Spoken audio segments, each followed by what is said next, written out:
When Ole Gunnar Solskjaer took charge, Old Trafford finally felt alive again. After the dark final months under Mourinho, here came a smiling face, a club legend, and a man who knew exactly what it meant to wear the United badge. Brought in as a caretaker, Solskjaer won 6 of his first 7 games. Suddenly, Paul Pogba was dancing again. Anthony Martial was smiling, and the fans could feel a spark they thought was gone forever. At first, the plan was different. United's executives were looking for a new sporting director and a permanent manager at the end of the 2018-19 season. But Solskjaer's bond with the players and his connection with the fans made him impossible to ignore. Then came the night in Paris. Down 2-0 from the first leg, United stunned PSG 3-1 at the Parc des Princes. It's Rashford! A miracle comeback sealed by Marcus Rashford's last-minute penalty. That night entered modern football folklore, and within weeks, Solskjaer was given the permanent job. He became the first former United player to manage the club since Wilf McGuinness in 1969, and many hoped his knowledge of Ferguson's glory years would bring back the old habits, the winning culture, the DNA of Manchester United. For a moment, it almost worked. Solskjaer became the first post-Ferguson manager to secure back-to-back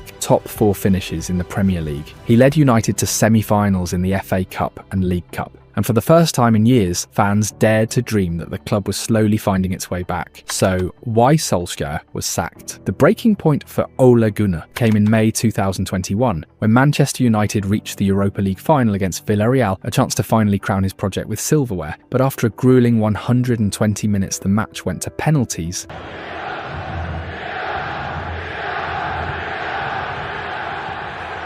David De Gea missed the decisive spot kick, and Villarreal lifted the trophy, leaving Solskjaer shattered on the touchline, fully aware that this defeat had cut deep into his credibility as a manager. That summer he pushed hard for reinforcements, and the club responded by bringing in Jadon Sancho, who had been chased for years, and Raphael Varane, a serial winner from Real Madrid. And then came the headline mover Cristiano Ronaldo returning to Old Trafford on deadline day, a signing that was supposed to be the decisive blow to turn United into title contenders. For the fans, it was pure ecstasy, but inside the coaching staff, it was a tactical nightmare, as Solskjaer later revealed when his assistant Kieran McKenna asked immediately, "How are we going to defend?" And even Ole himself admitted afterwards. It was probably the wrong decision for everyone, but at that moment, it felt like the right thing. The gamble backfired brutally, because while Ronaldo scored goals, the pressing system collapsed. The midfield was exposed and the defensive structure broke down, leaving the team vulnerable and unbalanced against the top sides. When Varane suffered an injury in the autumn, the problems multiplied, results collapsed, and after a humiliating 4-1 defeat to Watford in November 2021, the board had no choice but to sack Solskjaer, bringing to an end the fairy tale of the smiling assassin who had once reignited Old Trafford's hope but could not solve its deeper flaw.